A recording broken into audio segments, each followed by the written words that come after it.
Don't just live for tomorrow, or just live in yesterday. Just be glad for all you have that's in today. And though you've come through many obstacles. Hey everyone, Connie here, and welcome to my blind reaction to episode 11? Yeah, 11 of Fire Force. So I don't know if I look a little bit red or anything right now, or I don't know, I feel a little better because I took a moment, but when I'm recording this, I just recorded Saturday's Revolutionary Girl Utena as well as of when you're seeing this, yesterday. And if anyone saw that reaction yesterday, you'll know how I felt about that. So I'm a little heated. I'm a little my face feels flushed. It feels hot. So it's I don't know if I can't tell really well with the camera. I don't know if I look red to you guys, but maybe a little bit to me. But it's just if you don't know, just go check out the redirect at least for the Utena reaction, just for context. But yeah, just to put it simply here, just the most simple way of saying it, I got really angry. I'll leave it at that for now because I don't want to go into it again. I watched a couple things afterwards and it kind of calmed me down quite a bit, but still need to just kind of move on and get to these other recordings that I want to do today. So that being said, let's see what we got here to do. So Fire Force episode 11. This apparently is going to close out this mini arc, which I guess is centering around getting ready to confront these the White Hoods or whatever they're called. And it's also supposed to start the next arc in this episode as well. And as I've stated before, this next arc goes until episode 14, and then we're going to take a break from Fire Force for a little bit. Because while I'm very much enjoying this show, I don't want to get to just... I don't want it to end up becoming boring to me. And I just wanted to take a break before that kind of thing might happen. So we're just going to take a break. We'll do a different show in the meantime. We'll come back to it after. I've already got it all set up on my schedule. So, yeah. But, yeah, so last time we found out some big stuff. We got to meet all the rest of the captains of the different companies. We got to meet the emperor of this literal religious empire, which is still just really kind of fascinating to me that they went that route for this series. And apparently the strongest member of the entire Fire Force, which is one of the captains, I can't remember his name right now. But we also got information on how apparently Shinra's younger brother, who we did find out before is alive, is also working for the Evangelist. And we got a glimpse of what has to be him at the end of last episode. So, fun. Maybe that's where this next arc is going to go. I guess we'll find out. Because this series, so far at least, has gotten kind of to the point each time. Every time a new arc / mini arc starts, it kind of just gets to the point. There's very little of anything that you could see as filler. Everything seems very focused, and I kind of appreciate that. Even the stuff that doesn't seem as important does that usually serve a purpose. The scene, we've had a couple scenes with the girls in the showers, and they've served a purpose to develop these characters and to even showcase furthering of relationships between them. And it's even something like that has been used for this series.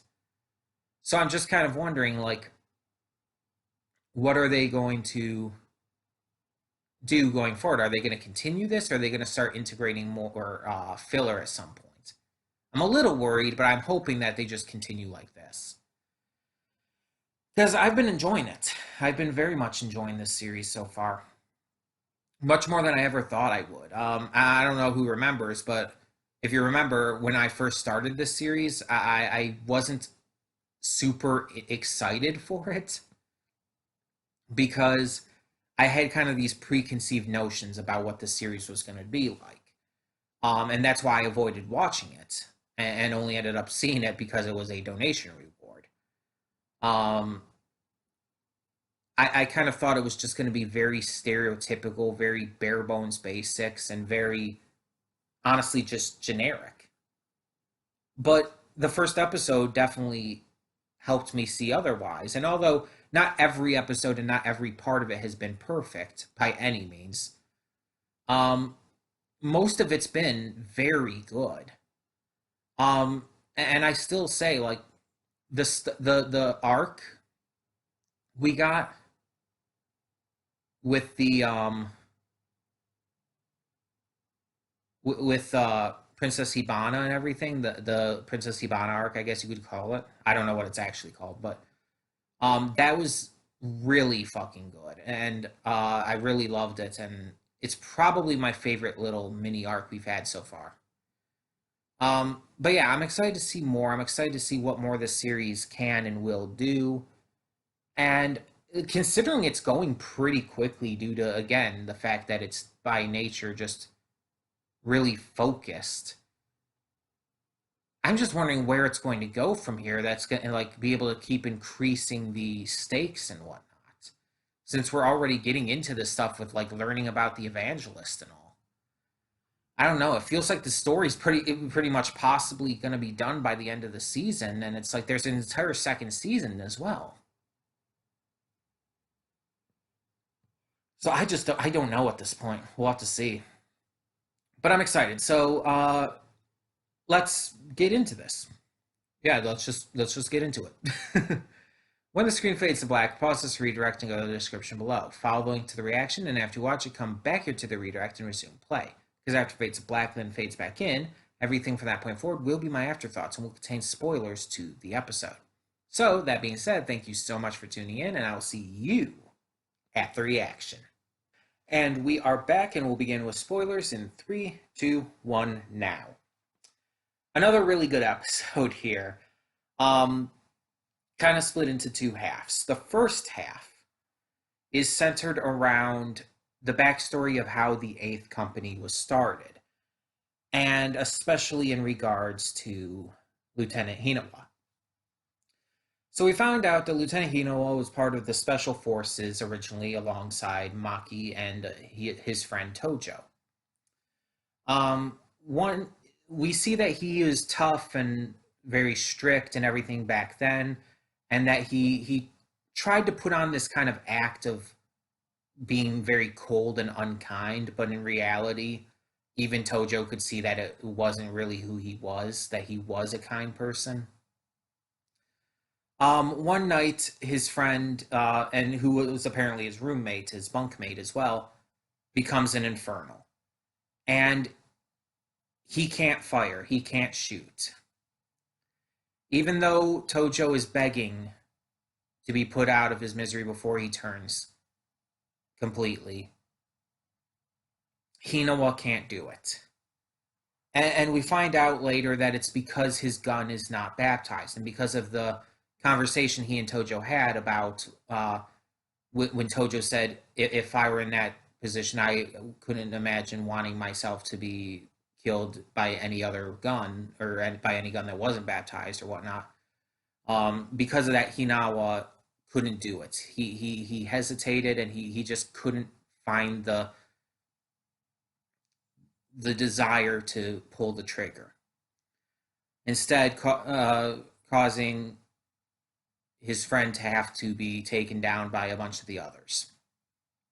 He eventually got a hold of his of Tojo's baptized gun after the fact, and ended up coming upon a situation. Let's put it that way. These two people had gone infernal, and the firefighters and the fire force were both there. Obi, who was working at a firefighter at the time, was giving the lowdown and situation, and the Fire Force Company 3 were acting upon it, taking out the Infernals. Company 3 apparently had and might still have this point-based system where where their soldiers are rewarded for taking out, like, the more, in their eyes, the more important Infernals. And because of that, because they don't like split up the work and everything, it can cause a lot of distress among citizens. This woman, for example, who her husband had turned infernal, and although he wasn't a danger because he was just sitting there docile and basically waiting to be taken out, she wanted him to be ended as quickly as possible for his sake and for her own sake. And they just were flat out refusing her. They were telling her, no, we have an order, we have a point system, and it's not going to happen. Obi tried to confront them about it, but didn't really go anywhere. So Obi decided to go in on his own, and Hinawa followed. Hinawa agreed with what Obi was doing, and both of them went in, with Obi choosing to be the one to end it.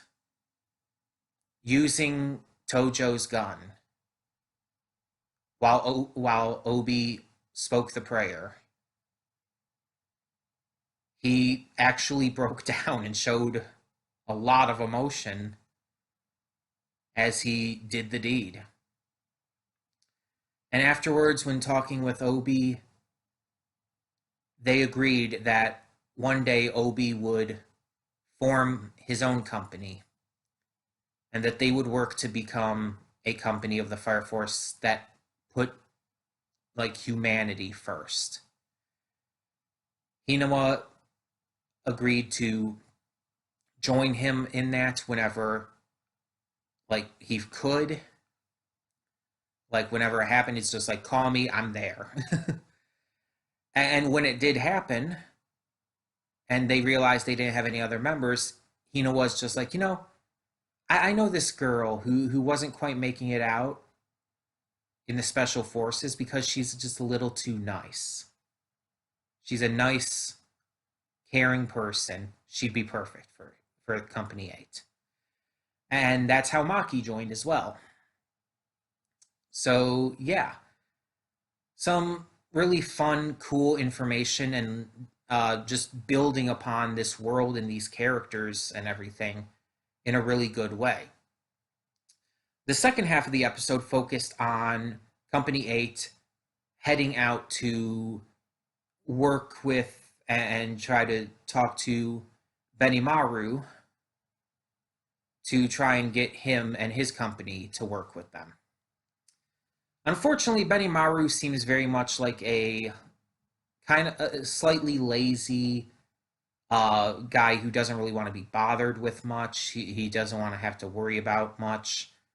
And he definitely, and because he's not a believer in the God's soul, he doesn't want to get involved in anything with the Empire or the religion or anything.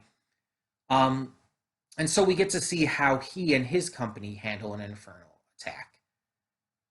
So, unlike the other companies, most of the other companies, his company does not do prayers because they don't believe in that stuff there.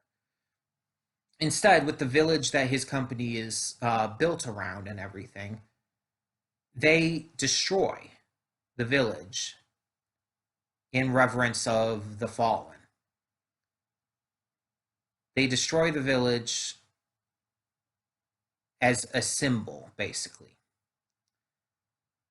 And you could see that just like Hinawa, Benimaru is probably not as cold-hearted as he lets on by how he eventually did take out the old guy who was clearly a friend to him and was planning on and wishing for sharing a drink with him that very night.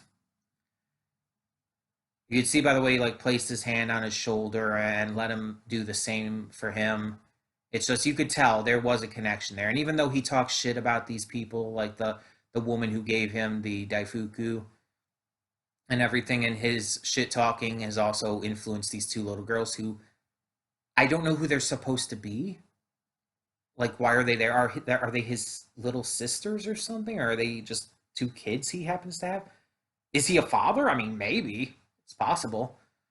But yeah, apparently he's influenced them with his shit talking, and so they shit talk as well.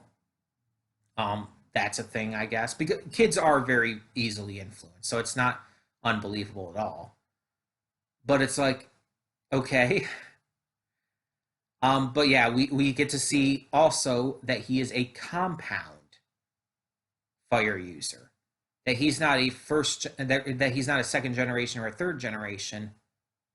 Rather, he can use the abilities of both. He can start fires as well as fully control them, which is really fascinating and shows why he's the most powerful member of the Fire Force. It's fully believable, and we get to see again him in action, and you believe he's the strongest. Like, I don't even believe he was using anywhere near his full abilities there. I do not believe for a second he was going all out. He was just doing what he needed to do, I feel. And we hear from the old lady that this is just how their village does things. This is just what they do to honor those who become infernals. And that it may be different, but it's just their way of life, basically.